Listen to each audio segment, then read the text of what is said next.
आज हमारी सरकार के माध्यम से जो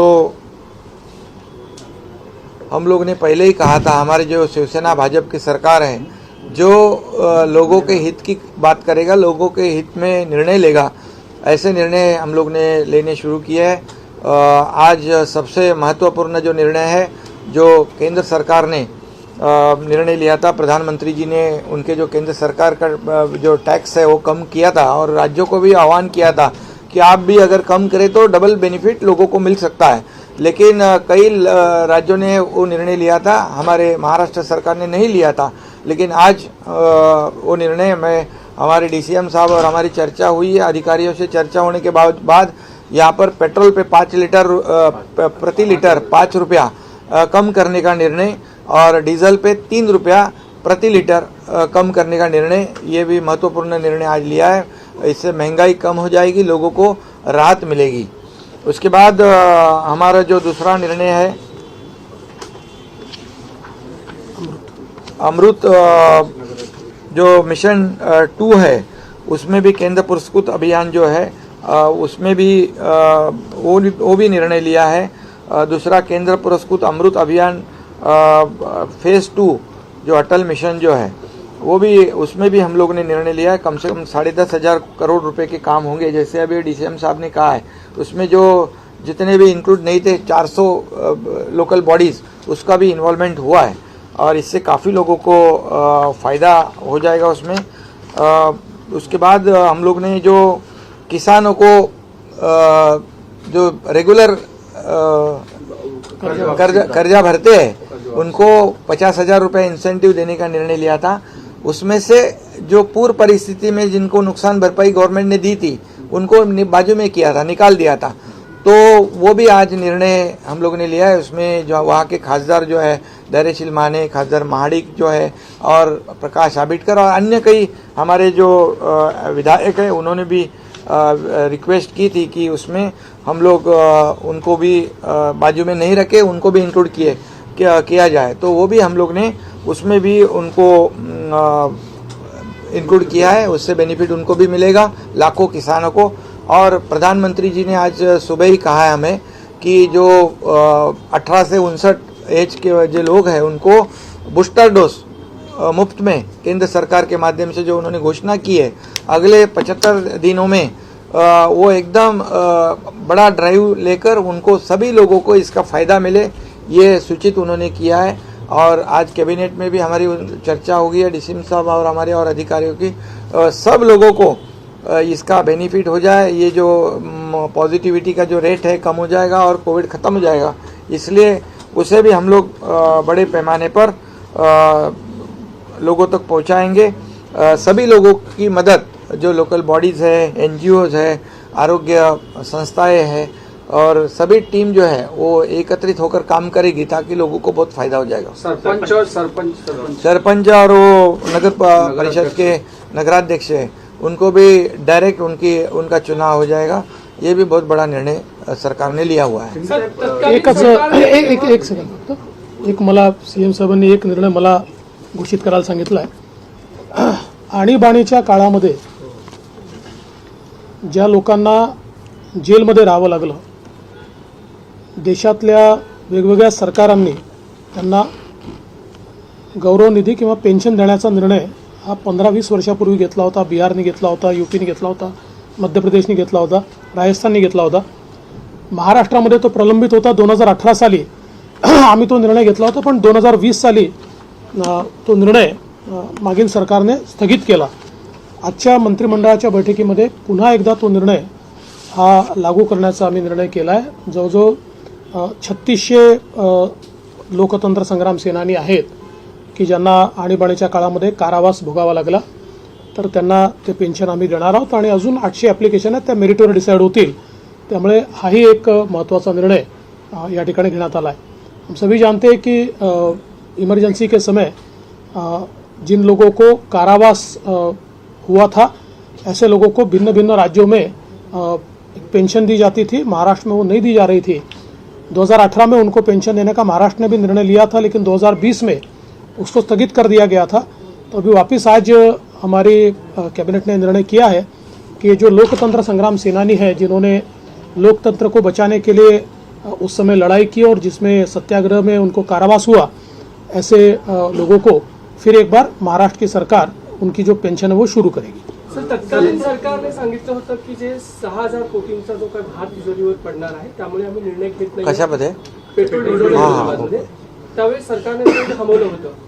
तर आता जो काही विकास निधी आहे 6,000 कोटी कमी झाल्यामुळे त्यावर काही फरक पडणार आहे का?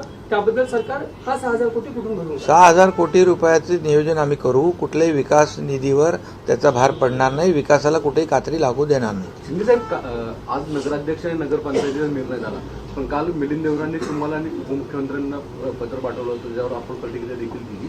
या संदर्भात आता मुंबईचं वॉर्ड रचना किंवा आरक्षण याच्या संदर्भात काही विचार आहे का? कारण त्या बाबतीत ही खूप सगळ्यांची मागणी होती. नाही, आता तर ग्रामपंचायत नगरपालिकेचा आम्ही निर्णय घेतलाय आणि मला वाटतं मुंबईच्या बाबतीमध्ये आता तो निर्णय आम्ही काय कुठला घेतलेला नाही. वॉर्ड रचना तो झालेला. माझी आणि सीएम साहेबांची चर्चा झाली. आमच्याही कडे तक्रारी प्राप्त झालेल्या आहेत. आज तो विषय आमच्या अजेंड्यावर नव्हता.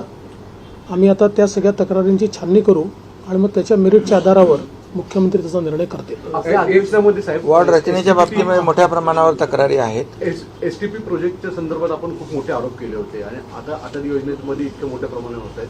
जे आधीचे एसटीपी प्रोजेक्ट मुंबईचे विशेषतः होते ते वादाच्या भोवऱ्यात होते, ते टेंडर प्रोसेस वादामध्ये होती.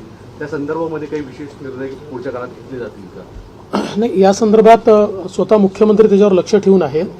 ती सगळी प्रोसेस आता सुप्रीम कोर्टामध्ये आणि न्यायमूर्ती चंद्रचूड यांच्या बेंचसमोर त्यांनी ती पूर्ण प्रक्रिया पेंडिंग ठेवली आहे आणि हे संपूर्ण जी काही ही प्रक्रिया त्याचं मॉनिटरिंग ते करत आहेत. त्यामुळे त्या संदर्भातले जे काही रिपोर्ट्स आहेत ते त्यांच्यासमोर मांडले जातील. मुख्यमंत्र्यांनी आयुक्तांना स्पष्टपणे सांगितलेलं आहे की कुठल्याही परिस्थितीत अतिशय पारदर्शी पद्धतीनं हा सगळा व्यवहार झाला पाहिजे. या ठिकाणी कुठल्याही प्रकारे कोणाच्या दबावाखाली किंवा चढ्या दरानं हे होऊ नये. तर त्या दृष्टीने जो काही त्या संदर्भातला निर्णय आहे तो पहिल्यांदा सर्वोच्च न्यायालयासमोर मांडावा लागेल. त्यांना सांगावं लागेल कुठल्या पद्धतीने आलाय, काय केलाय और मग त्यांच्या मान्यतेनेच पुढची कारवाई होणार आहे. सरपंच का चुनाव जो जारी करने का जो फैसला किया गया है, आपकी सरकार में लिया गया था, उसके बाद दूसरी सरकार बदल दिया था, अभी वापस ले लिया. क्यों ऐसा क्यों उनको लग रहा था और अब सरकार को क्यों लग रहा है जिस तरीके से? देखिए, देश में आप कोई भी राज्य देखिए, सारे राज्यों में जितने बड़े राज्य सारे राज्यों में सरपंच का चुनाव डायरेक्ट होता है. दूसरा, जो महाराष्ट्र सरपंच परिषद है इसमें करीब करीब सरपंच और माजी सरपंच 50,000 लोगों ने अधिवेशन लिया. आप सब लोगों ने कवर किया था और वो सब ने मिलकर, और किसी भी पार्टी से बिलोंग करते हो, सारे सरपंचों ने मिलकर एक मुख से उसमें ये कहा था कि भाई ये डायरेक्ट ही चुनाव होना चाहिए. मूलतः ये देखा गया है कि अगर इनडायरेक्ट चुनाव होता है तो चुनकर कोई भी आए, बाद में पैसे का और फालतू चीज़ों का अवलंब करके और जो डिजर्विंग है उसको बाजू रखा जाता है. तो उस दृष्टि से ये जो सरपंच परिषद ने जिस प्रकार से मांग की थी, सरपंच परिषद के लोग माननीय मुख्यमंत्री जी को मिले, मुझे मिले, जनप्रतिनिधियों से मिले, कई जनप्रतिनिधियों ने लेटर्स भी दिए, और उसी को मद्देनजर रखते हुए और देश में जो ट्रेंड है और विशेष रूप से जो 73rd अमेंडमेंट हुई थी, उस 73rd अमेंडमेंट का जो एसेंस था वो ये था कि भाई हम डायरेक्ट इलेक्शन करें. 74th अमेंडमेंट का एसेंस वो था कि हम शहरों में डायरेक्ट इलेक्शन करें. तो उसको देखते हुए ये निर्णय लिया गया है. आपने बात की है कलेक्टर से, वे सभी को निर्देश दिए हैं. बात को लेकर क्या दिशा निर्देश है, आपसे भी दोनों से जानना चाहूंगा कि क्या कदम आप उठा रहे हैं. सभी जगह पे सभी जहाँ जहाँ अतिवृष्टि हो रही है वहाँ सभी मैं भी और डीसीएम साहब भी लगातार संपर्क बनाए रखे. मैं अभी सब सुबह गढ़चिरौली के कलेक्टर के साथ मेरी बात हुई, वहाँ के चीफ सेक्रेटरी के साथ बात हुई. मैंने उनको, वहाँ के मुख्यमंत्री है उनसे भी मैंने संपर्क किया है कि वहाँ के जो मेडिगट्टा है और कालेश्वरम है, एलमपल्ली जो है वहाँ डैम है, वहाँ के जो गेट है, गेट ओपन किए हुए. कलेक्टर की हमारी सूचना थी, हमारे इरिगेशन डिपार्टमेंट की सूचना थी कि आगे के 24 आवर्स या 36 आवर ये गेट बंद नहीं हो. ऐसे भी हम लोगों ने उनको बताया. कोऑर्डिनेशन में काम हो रहा है. बाकी पूरे राज्य में सभी जगह पर हम लोग दोनों भी संपर्क बनाए रखे कि कहीं पर भी किसी भी तरह की दिक्कत ना हो। एनडीआरएफ है, एयरफोर्स है, क्या एयरलिफ्ट करना है वो भी सूचनाएं दी हुई है। और जो फ्लड एरिया जो है उसमें जितने भी लोग रहते हैं उनको सुरक्षित जगह पर शिफ्ट करने का काम किया हुआ है। वहाँ किसी भी तरह की किसी को भी दिक्कत नहीं हो, उनके खाने पानी की व्यवस्था भी अब जिला प्रशासन को उसकी भी सूचना वो भी सूचित किया है ताकि किसी भी जगह पर जीवित हानि ना हो। इसे पूरी तरह लगा एसडीआरएफ है, एसडीआरएफ भी है, एनडीआरएफ भी है, सभी यंत्रणा काम कर रही है। आणीबाणीच्या काळामध्ये ज्या पद्धतीने आता पण निर्णय घेतलेला आहे की त्यांना पेन्शन द्यावी, मागच्या सरकारने मात्र असं सांगितलं होतं की हे सगळे आरएसएसचे आहेत त्यामुळे त्यांनी हा निर्णय बंद केला। राजकीय आक्षेपोटी घेतलेला हा निर्णय होता का? आता पहिली गोष्ट तर अशी आहे की आणीबाणीच्या काळात जेलमध्ये गेलेले हे जनसंघाचे लोक जास्त होते, पण सगळ्या पक्षांचे होते। आणि म्हणूनच लालू प्रसाद यादवांचं सरकार बिहारमध्ये असताना त्यांनी निर्णय घेतला त्यांना पेन्शन देण्याचा। मुलायम सिंगांचं सरकार हे ज्यावेळेस यूपीमध्ये होतं तेव्हा त्यांनी घेतलेला निर्णय आहे। त्यामुळे हा कुठल्या एका पक्षाचा विषय नाही आहे। जेव्हा देशाची लोकशाही ही इमर्जन्सी लावून संपवण्यात आली होती त्यावेळेस देशातले सगळ्यांनी विचार सोडून आपापले एकच ध्येय ठेवलं होतं की कुठल्याही परिस्थितीत देशाची लोकशाही पुन्हा बहाल झाली पाहिजे। आणि त्याकरता या लोकांनी सत्याग्रह केला। 2-2 वर्ष लोक जेलमध्ये, माझे स्वतःचे वडील 2 वर्ष जेलमध्ये होते। 1 महिना, 2 महिने, 3 महिने, 6 महिने, वर्षानुवर्ष लोक जेलमध्ये होते। आणि त्यानंतर ती लोकशाही पुन्हा आली, ज्या लोकशाहीचा आज आपण सगळे अतिशय गौरव करतो। आणि म्हणून या सगळ्या राज्यांनी त्यावेळेस तो निर्णय घेतला होता। महाराष्ट्रात तो राहिला होता, तो निर्णय आता आम्ही घेतलेला आहे। आता मध्यंतरीच्या काळात कुठल्या कारणाने कदाचित त्या सरकारमध्ये काँग्रेस असल्यामुळे त्यांच्या दबावाखाली, कारण जिथे काँग्रेस आहे तिथे त्यांनी हे निर्णय घेतले नाहीत किंवा मध्य प्रदेशचा घेतलेला निर्णय काँग्रेसने बदलवला होता तो पुन्हा नंतर सरकारने घेतला। त्यामुळे कदाचित मागचं जे सरकार होतं महाविकास आघाडीचं काँग्रेसच्या दबावाखाली त्यांनी तो थांबवला होता, पण आता तो पुन्हा आम्ही सुरू केला। कैबिनेट के विस्तार को लेकर बहुत चर्चा हो रही देखिए, है। ये कहा जा रहा है कि हालात खराब प्रेस कॉन्फ्रेंस सीएम साहब से पूछिए। सीएम साहब आपसे सवाल नहीं करेंगे। जल्दी करेंगे, जल्दी करेंगे, तिसऱ्या कॅबिनेटमध्ये आज आम्हाला मुख्यमंत्री आणि उपमुख्यमंत्री पाहायला मिळतात। जल्दी चौथ्या करेंगे। कॅबिनेटमध्ये तरी आम्हाला मंत्रिमंडळ पाहायला मिळेल का? जल्दी हो जाए, लवकरच होईल। महाविकास आघाडीमध्ये 1.5 महिने 5 मंत्री होते, पण आम्ही तसं करणार नाही।